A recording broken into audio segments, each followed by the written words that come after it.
자, 그 다음에 기업 양태의 변화. 기업 양태는, 뭐랄까, 기업의 뭐 규모가 변한다는 측면에서 보시면 되겠습니다. 자, 지금 표 3-1번을 표를 보면은 이것도 이제 상당히 의미가 있는데,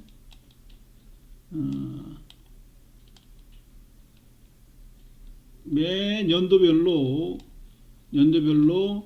지금 활동하는 기업의 숫자가 이게 지금 1000개 단위니까 652만 7천 개다 이렇게 되는 거예요. 자, 그런데 신생률이 매년 뭐예요? 이게 한 거의 100만 개 정도가 만들어지죠. 매년 800만에서 700만 뭐 100만 개씩. 신생 기업이 이렇게 만들어진, 물론 주식회사뿐만 아니라 개인 기업까지 다 그러니까 회사가 이렇게 만들어지는데 또 매년 700에서 700 정도, 그죠? 70만 정도가 망하고 있다는 얘기예요. 소멸한다는 얘기예요. 그래서 매년 15% 가까이도 만들어지지만은 신설도 되지만은 망하는 것도 약 11%에서 12% 정도가 망한다 이런 얘기예요. 우리나라 기업을 보면 아주 장기적으로 오래 성장한 기업들이 이렇게 많지가 않아요. 여기 나온 이제 부채표 가스 활명수, 이 회사는 한 100몇 년 된 기업이고, 또 요거 말고 또 두산이라고 있습니다. 두산. 이것도 한 120몇 년 된 기업인데, 우리나라 지금 현재 뭐 50대 그룹, 재벌 뭐 이렇게 하면은 한 30년 이래로 계속 생존한 기업들은 한 두 개밖에 없어요. LG하고 삼성이에요. 물론 삼성전자의 규모가 뭐 LG보다 훨씬 크지만은 두산그룹도 사실은 3대에 와서 거의 망한 상태입니다. 망한 상태예요. 이런 것들은 여러분들이 뉴스나 신문들을 자주 읽어보면 다 알 수 있는 것들입니다. 그러니까 경영학의 모든 소스는 뉴스와 신문 뭐 이런 데 다 들어있는 거예요. 우리 주변에서 보고 느끼고 읽고 하는 것들이 전부 경영학의 자원이에요. 여러분들 그러니까 뉴스도 열심히 듣고 신문도 열심히 볼 필요가 있습니다. 또 이 패턴에게 설명할 것은 엄청 많은데 사실은 이것을 이렇게 축약형 형태로 강의를 하려니까 좀 힘들어요.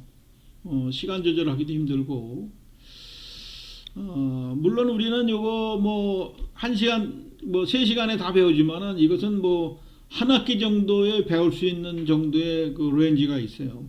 폭도 있는 겁니다. 깊이도 있고, 물론 경영학 강론에서 다 다루는 내용들이에요. 그러나 우리는 우리가 경영학 입문서라 그랬죠.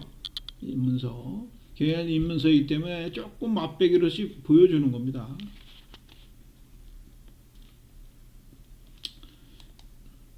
자, 우리나라 기업의 5년 생존율을 이제 살펴보는 건데, 우리나라 기업의 5년 생존율. 1년 생존율을 보면은, 요거 보면 62%, 한 63%, 65% 이러죠. 그러니까, 기업이 만들어지면은 1년 내에 한 40%가 망한다는 얘기예요. 엄청나죠. 네. 여러분들 혹시 그 프로 보시나 모르겠는데, 이 골목식당이라는 프로를 나는 상당히 자주 보는데, 그것은 경영학도 입장에서 보면 참 배울 게 많습니다. 느끼는 것도 많고.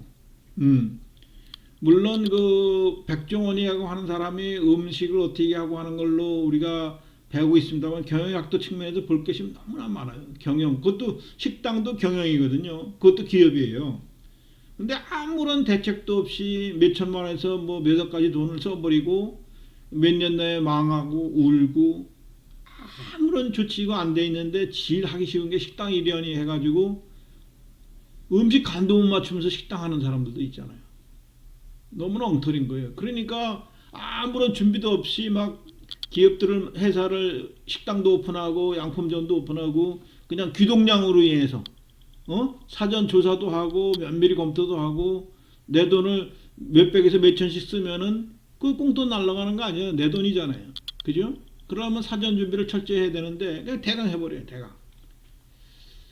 그리고 이제 78년도에서 보면 1년에 7년 생존율 표가 있는데 1년 생존율이 아까 63.7%였었죠.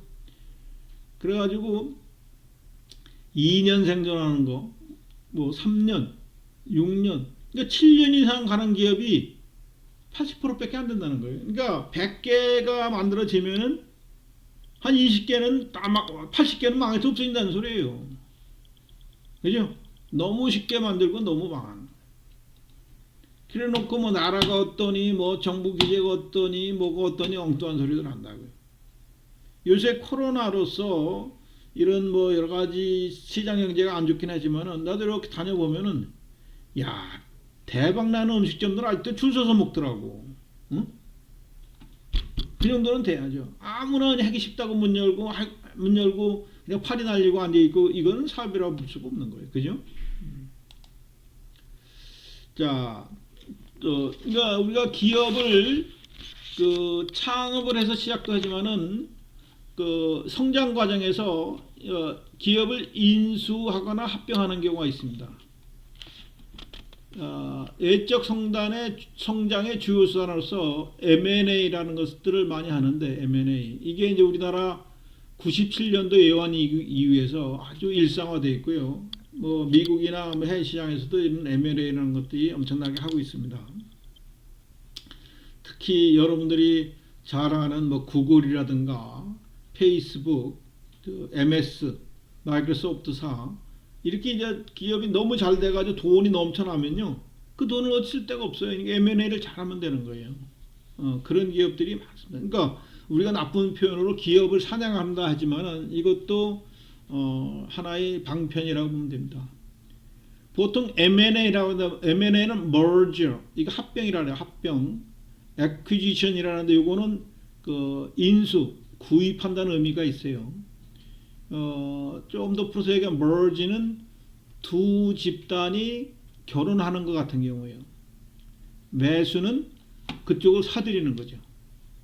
두 개의 집단이 하나의 기업으로 통합되는 단일 기업이 되는 경우로 우리가 합병이라고 하고, 매수는 그 회사 주식을 사든지 또는 그 자산을 취득해가지고 그 회사의 주요 영업 부분을 다 사들이는 거예요. 이렇게 해가지고 두 개 이상의 기업이 합쳐지는 것을 우리가 인수, 합병 이런 얘기를 합니다. M&A라고 해요. 인수, 합병하는 방법은 뭐 이렇게 주식을 취득하거나 자산을 취득하거나 또는 기업이 합병돼서 흡수 합병. 그러니까 두 사람이 결혼해서 한 가정을 이루는 거와 비슷한 거예요. 한 가정을. 그래서 큰 기업이 작은 기업을 워치우는 경우 이걸 흡수 합병. A와 B가 있다가 C 기업으로 다시 만들어지는, 우리 이렇게 합쳐서 여기서 살자 이렇게 되는 거예요. 이걸 신설합병이라고 해요. 그래서 이렇게 합병하는 것은 뭐 기업 규모도 커지고 때로는 뭐예요, 조직을 구조를 계열화할 수도 있고 이런 데 쓰기도 하고, 때로는 새로운 시장을 뚫기 위해서 하는 경우도 있습니다. 뚫기 위해서. 여러분들이 최근 들어본 것일 텐데 여러분 아마 고등학교 때 여러분들 잘 아는 배달의 민족이 독일에 있는 기업한테 넘어갔죠. 이런 경우도 이제 매수 내지는 합병되는 거예요. 그래서 요기요라든가 배달통, 우리나라에서 아주 배달업계를 지배하고 있는 세 개의 대표 1, 2, 3가 다 독일계 회사로 다 넘어갔어요. 말은 배달의 민족이지만 사실은 독일계 회사입니다. 지금도.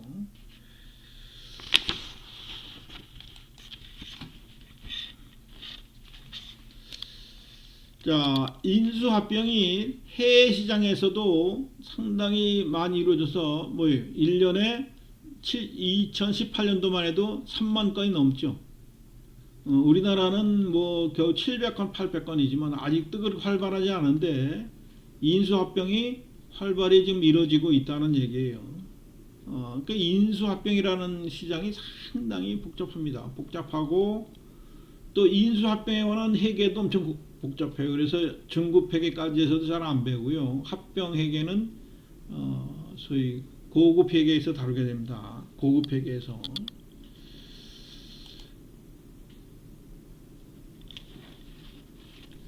자, 인수합병하는 데 있어서 이런 전략들이 있습니다. 이건 그냥 이름만 들어놓으세요. 공격할 때 공개매수. 이거는 뭐냐면 우리가 언론상에서 우리가 누구네 회사를 사겠다 이렇게 선언해 버리는 거예요. 그럼 여러 가지 의미를 갖고 하는 거예요. 그러면 그 회사 주가가 뭐 올라갈 수도 있고 떨어질 수도 있고. 그럼 그런 데서 이제 그린메일, 파킹, 흑기사는 그 공격하는데 도와주는 흑기사고 방어하는 사람을 우리가 백기사라 해요. 백기사. 또 토요일 밤에 기습. 그러니까 토요일, 일요일 날 뉴스 타기 전에 이때 기습적으로 작전을 펴가지고 상대편이 대응하지 못하도록 하는 전략. 이것이 여러분들 교재 90페이지에 공격 기법 해가지고 쭉 소개되고 방어 기법이라 쭉 소개되고 있는데 여러분들이 이거는 그냥 한번 읽어보는 걸로 뭐 철저히 외우거나 그럴 필요는 없고요.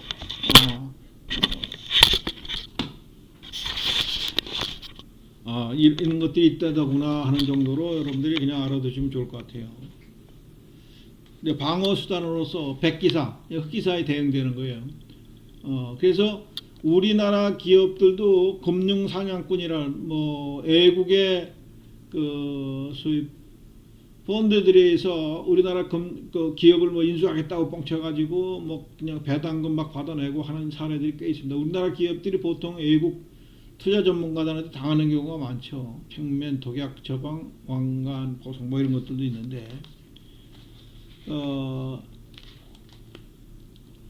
인수합병하면은 그 효과를 누리는 수익의 증대 또 비용 절감 현금 흐름을 개선시킬 수 있다 하는 이런 시너지 효과가 있어서 인수합병을 하게 되고요. 예를 들면은 구글이나 페이스북, 애플, SK 같은 경우도 원래 성경합섬이라는 소위 뭐 직물회사,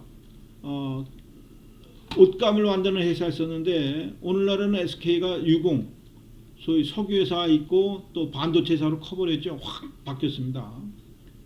이거는 노태우 대통령과 선경 회장과의 관계도 있었고요. 근데 이제 선경의 그 최정현이가 그 노태우 대통령 그 딸인 노신영이를 걷어찼죠. 이건 좀 인간적으로 문제가 있어요. 오늘날 SK가 이렇게 대구로 된 데는 그 노태우 대통령의 노력도 있었거든요. 그 다음에 이제 인수합병에 있어서 조심해야 할 것 중에 하나가 승자의 저수입니다. 회사를 인수했다가 그냥 망해버리는 경우가 있어요. 특히 우리나라 이제 금호아시아나 같은 경우에는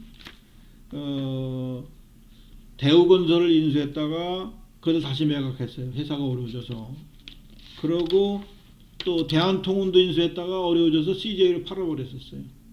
그리고 금호아시아나는 지금 아시아나까지도 팔려고 하고 있죠. 근데 못 팔고 있죠.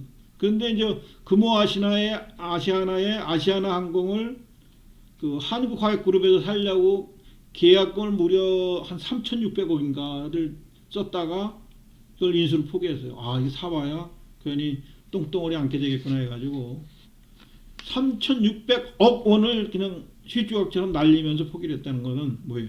이걸 인수해가지고는 한양그룹도, 그죠? 한화그룹도 넘어갈 수 있다 이렇게 판단이 돼서 그러니까 김승현이가 전혀 멍청한 짓을 했던 거죠.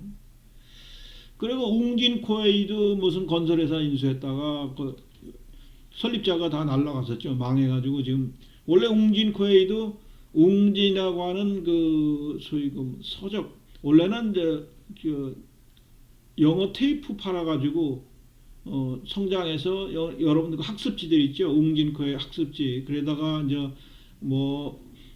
세탁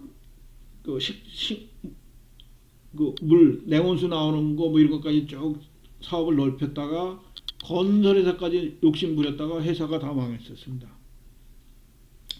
그 다음에 STX 조선이라고 이것도 조선회사까지 인수했다가 그냥 회사가 완전히 공중분해됐죠. 이번에 93쪽에 보면은 그 미국의 그 페이스북, 애플, 마이크로소프트, 구글, 아마존 이런 사들이 해외에서 기업을 뭐 인수한 건수들을 보여주고 있고요. 물론 또 92쪽에 보면 이 그래프로도 표시되어 있죠. 어마어마하게 뭐 인수해가지고 기업 규모가 지금 보세요.